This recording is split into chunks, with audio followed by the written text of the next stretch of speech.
new carburetor is here. I'm about to open this bad boy and put it on.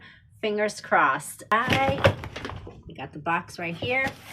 Okay, we're about to put this on and see if it works. I'm still waiting for one more part. It's the other choke, the thermocoil. I don't know what the fuck the name of it is, but that is supposed to come tomorrow because they suggested, the guys on my Dodge group, that I also change that. But I think that that part is still good. But anyways, let's put this on and hopefully it works. Okay, so here she is, the brand new carburetor, and it comes with this flying saucer choke, whatever that the hell thing is. Plus it comes with, like, it's already hooked up basically. Dang it. And I bought this piece. I don't know if I bought that on Amazon or eBay. It's probably too late to return it.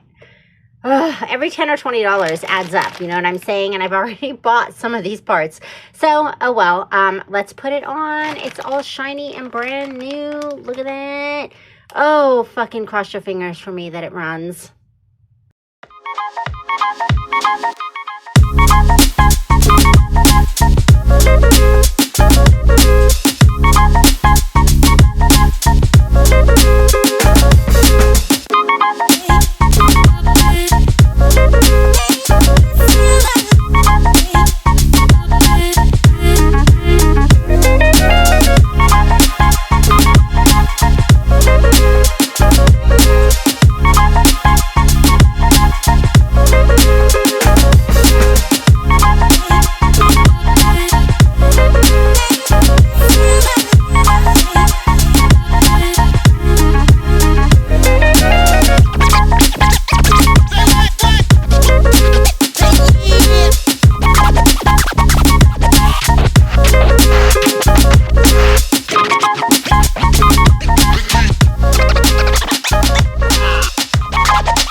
So I've got the carb on here. I just started putting in the first screw to start bolting it down. And as I was doing that, I was like, hold up, wait a minute.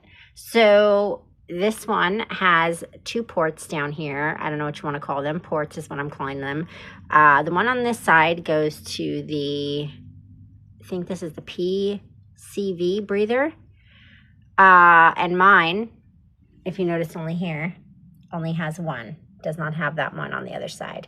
Also, this one has this little thing and this little thing, which mine do not have, which I'm assuming are probably for some other type of vacuum lines or something. So I don't know. I have a message out to my friend on the Dodge forum because I'm like, help, now what? I guess you just seal them off. Okay.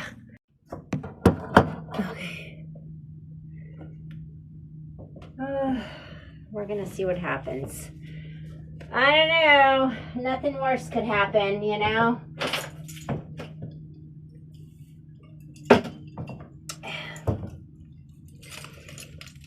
There couldn't be anything worse that could happen.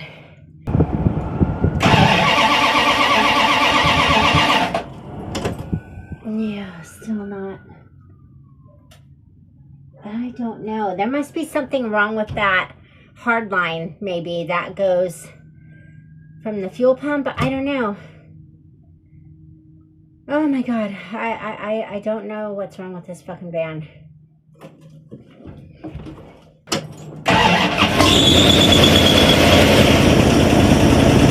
Stop it right now. Oh, it smells bad.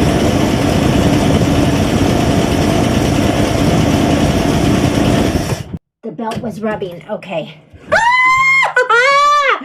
We got it. Okay, let's go under there and check that. Okay, so the reason there was a burning smell, I had to shut it off real quick. I was flipping out. My belt was rubbing up against the fuel line that goes from the fuel pump directly into the carburetor, and I was afraid of that, and it wasn't like that before. Let me show you how it is. So you can see this line here is the one that comes all the way up, and it goes into the carburetor over there. Hopefully you can see that. So it was rubbing against the belt, and it's like literally, this is the clearance. But I mean, I think I made it a little bit more. I shortened this hose and I tried to push it all down. I'm not sure why it came out like that after I changed everything. Like, you know, it wasn't like that, I don't think, before, but I may have tore up the belt. I saw a couple pieces up here, so I don't know, and that's gonna suck because, you know, it's the alternator belt and that's not fucking easy to change. But I am gonna go try to start it again and see what happens. Oh my God, fingers crossed. This thing makes me nervous, especially without the cover on, you know? Okay. But, okay, let's see. Okay.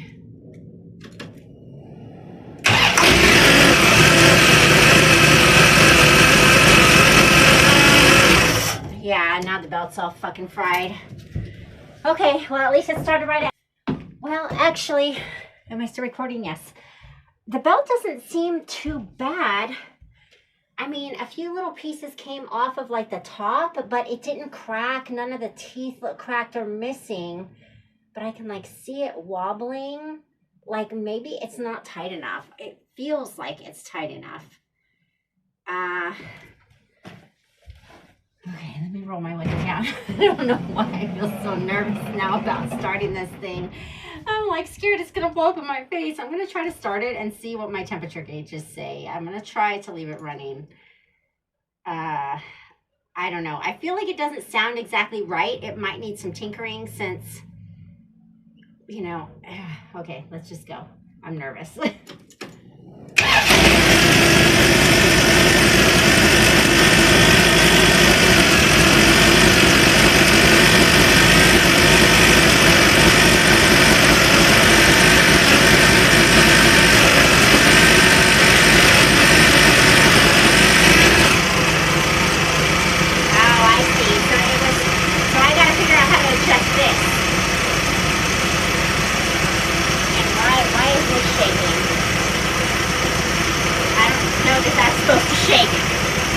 Distributor, it's like the distributor cap is shaking like this, but it sounds good.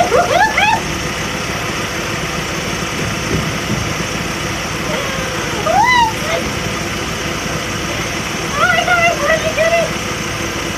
And I don't have any smoke coming out of my tailpipe, which is a huge plus, because I was thinking that my head gasket was low.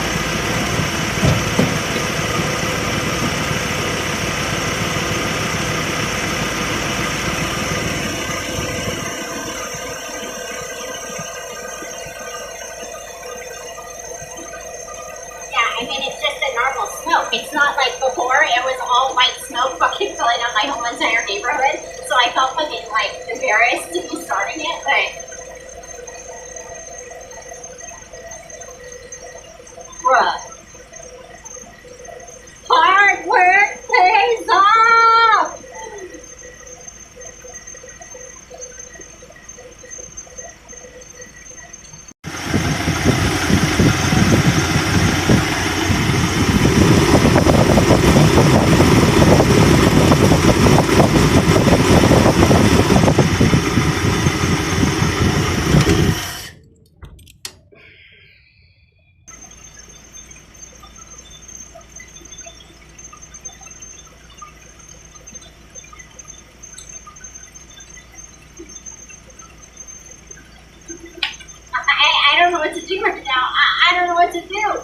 and T-3 days. I can literally get out of here on Saturday now.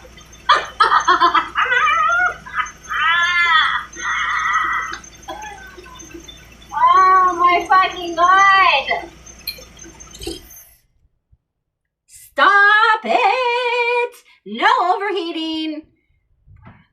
Roll out. We're about to roll out. We're about to roll out. I don't know what to do with myself right now. I've been a year and a half without a car, and all I had to do was change the fucking carburetor. Oh my God, I would have spent $80 a long time ago.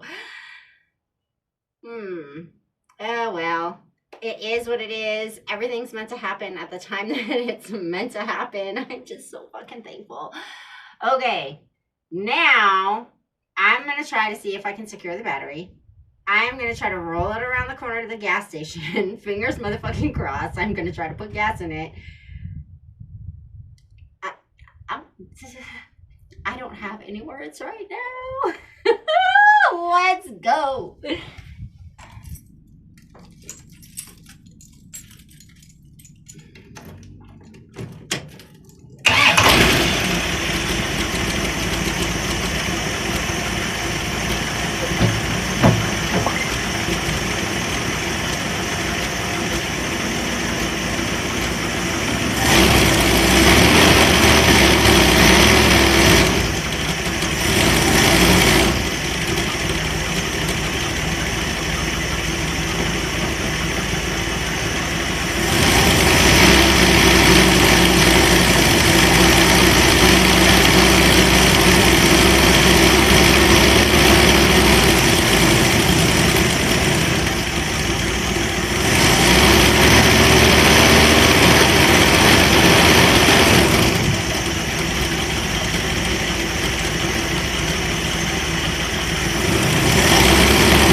Well, that's it. I am calling it a night. I've been out there, I've been at it all day, and it's starting to, like, the rain clouds are starting to come in, and it's getting really cold. And I'm at another point where I don't know what to do. The sound on my phone is not the greatest, so I don't know if you could tell when I was trying to drive it. It was very sluggish, like it had no power, and especially in reverse, like it did not want to go. I had to floor it for it to go into reverse. And when I parked it back in front of my house, all of this was super nerve-wracking, by the way. When I parked it back in front of my house, I got out, because something was spraying. I noticed there was a hose that looked like it was loose. I wasn't sure. So I went to check around the engine, and the hose that was spraying was, I don't know if it's a vent hose or what it is, but it comes off of my heater core, which I replaced all of that. But the air conditioning unit was pulled out of this van, and there's a bunch of hoses that go to that, and I'm sure the heater core probably hooks into that somehow. So I don't know. I don't know if that's supposed to just like drip like that, but that's what was spraying on me. I knew it was water because it didn't smell like gas or it didn't feel like oil or anything. And plus I had the engine bay cover off, so whatever was from the ground and stuff could have sprayed up on me. But yes, there was fluid leaking as well, which was kind of red. So I thought maybe it was transmission fluid, but it was coming from, I'm pretty sure it's the power steering box. But anyways, I went under there, I checked it out. I tried to feel for where it was leaking from. I couldn't figure out where it was leaking from, but I did find a bolt because that power steering hooks up with like a bracket where the alternator and all that shit goes, where I had to do the water pump at. And so there was a bolt that I guess I did not screw in all the way, and it goes onto the back of that canister. But I don't know if that means like if you loosen that, like, is it a hole in that canister where liquid comes out, or is it just like it goes into the canister and it doesn't affect anything? But anyways, I tightened it down. And there's no more dripping. It was almost like it was just dripping as I parked. I didn't notice any drips down the street, like it was dripping as I was driving. So I don't know. Okay, that wraps it up for today. As soon as I know anything, I will let you guys know. Good morning, or actually good afternoon, because it's about 12:15, maybe 12:30. Today it's a disappointing day.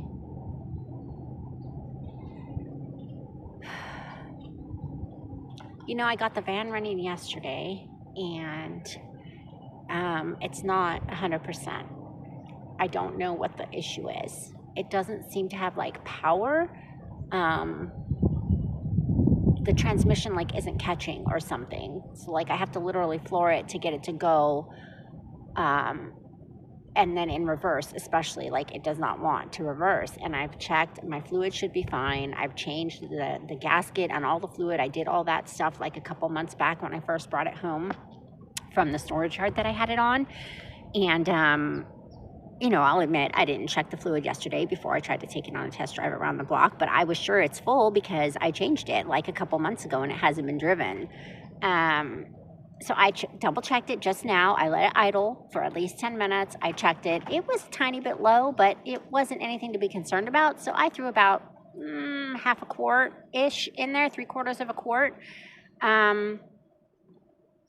I haven't attempted to like try to drive it because when I start it and I go to shift it, there's no oomph. There's no like, you can tell that it went into drive and reverse. Nothing. There's no kickback. I tried second. I tried first. There's no, kick like it's actually going. So it must be something wrong with my kickback lever.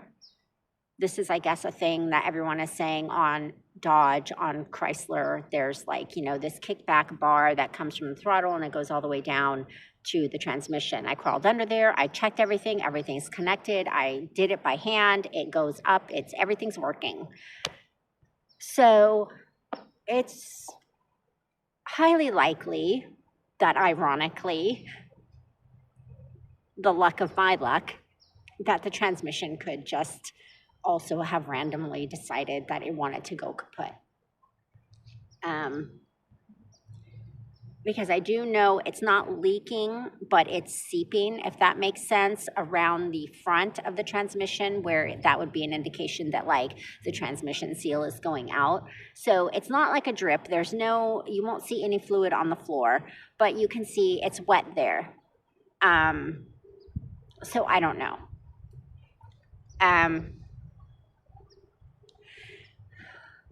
It's really frustrating because I got so far. I've done so much work to this van.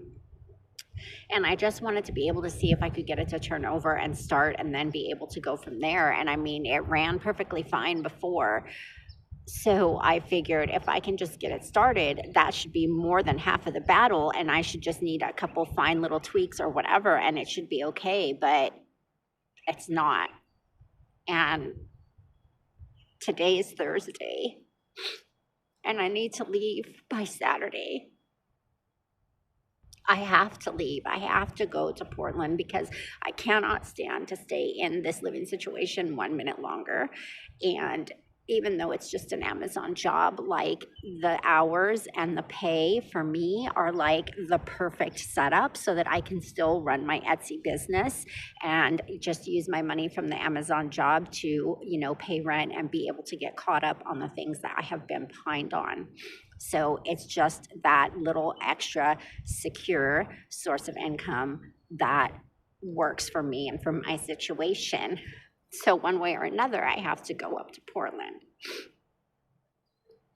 So I think what I'm going to do now is I'm going to start calling around to shops and see, because I don't know. I don't know if there's a shop that's going to let me store it there and maybe I can pay them for storage while they work on it. Because at this point, it's like if I have to take it to a fucking mechanic, I'm just going to say start from the bottom up and fucking tear the whole shit down. You may as well rebuild the motor, rebuild the transmission. I may as well just get the whole fucking 9 yards done because this thing is sad. It's just sad. I think getting here to California from Tucson, that was her last hurrah. And she wants to go. The motor sounds good. It still sounds strong, but I'm not a mechanic, in that way. And, I don't have all the tools. Otherwise, I know that somebody who knows what they're doing and they came with the right tools, they would probably be able to come and fix this thing in less than an hour. That is barring the fact that if it is the transmission that went out, then, of course, that requires taking it to a shop and all of that stuff. So, I don't know. I can't stress over it at this point because I still had orders that I needed to try to finish before I left, and I can't do it all. I can't do all that, and then I still need time to pack my stuff. So it's looking like I need to just wrap it up on this and either have it towed to the storage area that I had it at before or take it to a mechanic. I don't know, but that's the update for today. I wish it was better. Okay, I just got myself something to eat and take a breather because I'm a little all over the place today. I'm anxious because it's Thursday and I'm out of time to try to figure out any last minute things. But there's one more thing that I'm going to check, which I actually did think about last night. And, when you're kind of in a frenzy, you can tend to forget and you can overlook things or not think of things because you're frustrated, you're upset, you just want things to work. So it's this cruise control accelerator box. I don't exactly know what the hell it's called, but it's sort of semicircular. I posted on the forum about it before because it was not attached to anything when I bought the van. It was just kind of floating around in the engine bay all willy-nilly, and it has cables that one of them controls the speedometer for sure, although the speedometer doesn't work. And the other one must just hook up somehow to, I don't know. I think it goes back into the transmission and then it hooks into this box and that's what tells it hey, you're putting it in gear or whatever. Anyway, it's in a makeshift spot right now because I don't know for the life of me where it goes. I've asked on my forum several times. Nobody seems to know where it goes. And I have a feeling that maybe, because I know that I have read, if you kink up those wires, because they're kind of like a hard steel cable wire that's inside that sheath, you can't bend them, you can't kink them, or else it will make the system malfunction or it'll ruin the cable. So I've been as careful with it as I can, and they're not kinked in any way, but maybe they need to be elongated. Maybe they need to be stretched out. Before, when I came from Tucson to here, I hooked it to a basket. Oh yeah, it was monkey rigged as fuck because my battery tray has since rusted away and there is no place to really put the battery. I mean, there's the main post there, but it's not really big enough. The battery just wobbles. I still have to figure out how to secure my battery. So prior to this, I had just a random ass basket, metal basket that I put there, and I bolted down like a metal strap over the basket so the basket would be secure, but it still was kind of a tiny bit wobbly, but it was at least like if I slammed on the brakes, the battery wasn't going to go flying anywhere, you know? So then the battery was secured inside of that basket, and then on the side of the basket was where I hooked up this throttle cruise control box.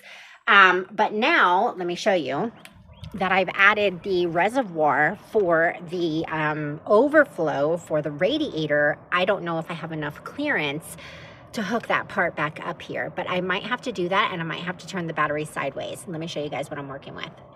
Okay, so I had hooked this up, and I know it's wobbly and wonky because it's just temporarily here. I was gonna secure it obviously before I take off. So there won't be enough room or enough clearance to put the basket and that other piece. I mean, I might be able to get it back here, or might be able to get it like lower down.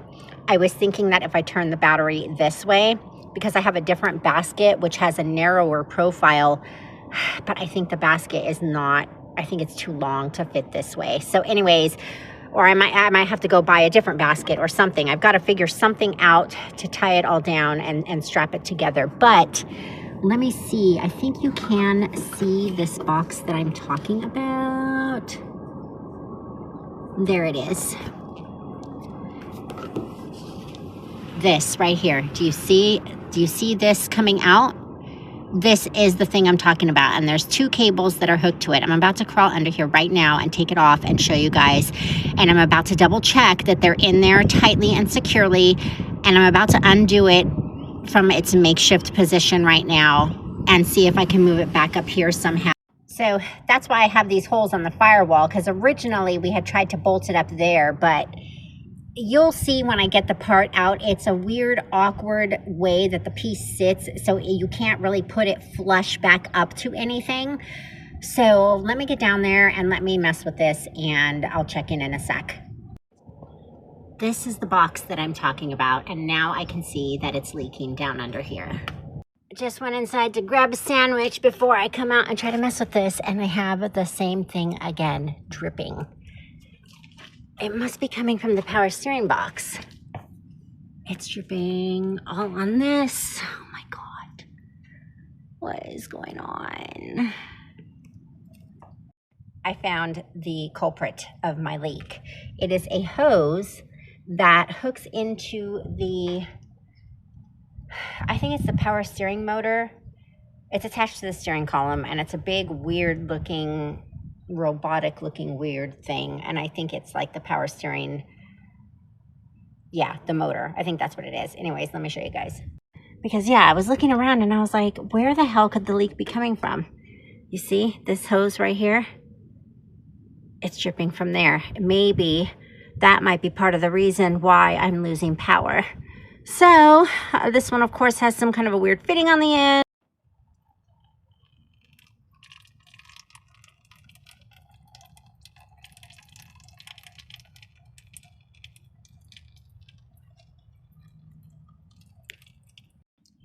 Well, fortunately for me, luck is always on my side, or whatever you want to call it. My power steering hose is seeping. That's why when I shut it off, I'm seeing that leak under the vehicle. It's only like when I shut it off. So I think it's okay for now. It's going to have to be, because of course there is no place locally to get a hose, and there are no vans at the junkyard right now. So money wasn't really going to be the issue. It's only a $30 hose, but the soonest I can have one is like Monday, and I need to be in Oregon on Monday. So we're going to leave that the way it is. It just was a bitch to get it fucking put back on. I wish I would have checked, and now, lesson learned, I will always check if parts are in stock before I take them off. I mean, unless of course it's, you know, it's completely broken and you can't drive the vehicle without the part. But in this case, it was just seeping. It wasn't like, you know, cracked or ripped or anything. So it's just gonna have to stay like that, and maybe I can look ahead and see if there's one in between here and Oregon and pick it up on my way and change it. But I don't think it's gonna affect. These, by the way, are really fucking good. They are like dark chocolate salted butterscotch caramel things from fucking Trader Joe's. Oh, here's the bag. We could literally eat the whole bag. These are so freaking good. They're delicious. Anyway. So yeah, that's what I'm gonna do. I just finished putting that back together.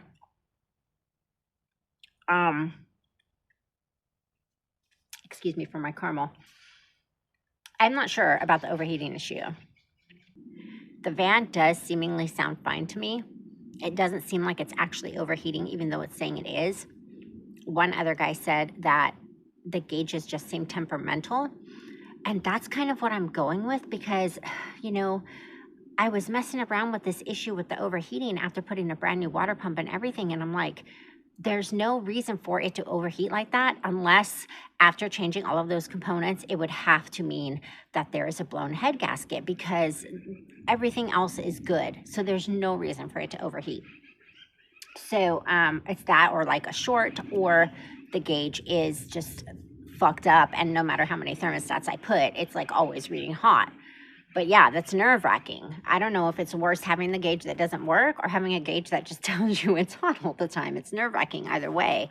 But I mean, I'm going to have to just like try not to fucking pay attention to it. I just got to listen to the motor and feel and see and do it all by sight and sound, whether it feels like I'm about to blow up or lose power because at this point it's Friday. It's like Friday 3:30 and I got to know by like Sunday morning and I still have to pack and get my shit out of the house. And that means I have to take the stuff in the van to my storage and then I have to shuffle everything around. But at this point, like I am really so fucking nervous about making it there that I kind of only want to take the bare essentials. That way, if I get stuck on the side of the road, like at least AAA can tow me, but it won't be a whole lot of stuff in the van. You know what I'm saying? But I don't know. I don't know what else to do at this point. Like, I have to be able to leave to Oregon and I don't have any other option because any other way for me to get to Oregon means I have to not take my dog and I can't do that. There's a lot of reasons. I'm not going to go into it, but there's a lot of reasons why I can't leave my dog aside from the fact that it will make me fucking go crazy. But anyways, I got to get back to tinkering. It just died on me. I don't know if I caught that on video. It was idling for like 2-3 minutes and it just died.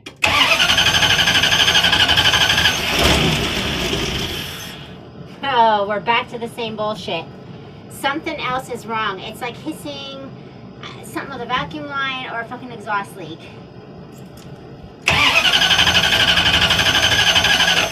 Yeah, you can hear that high-pitched sound when I try to start it. Oh, this fucking van.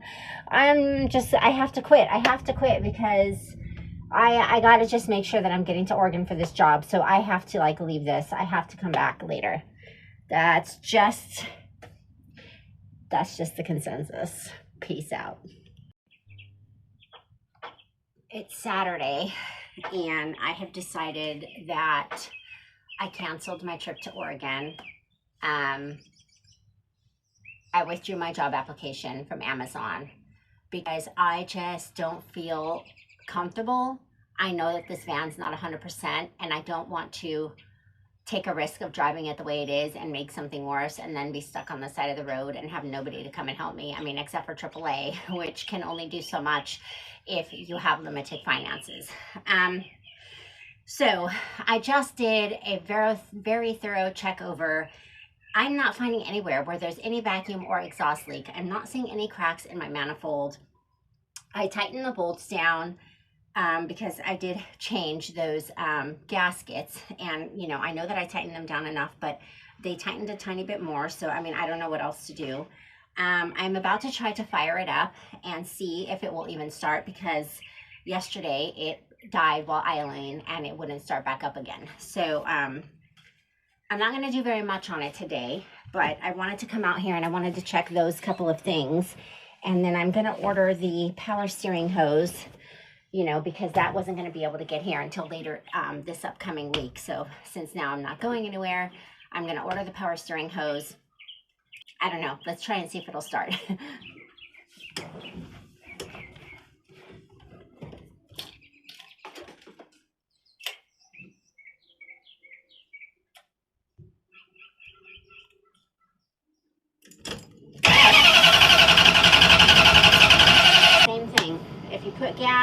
wants to start, but it won't stay.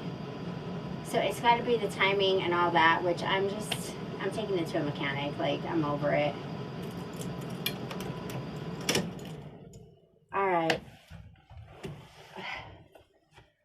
I'm over it.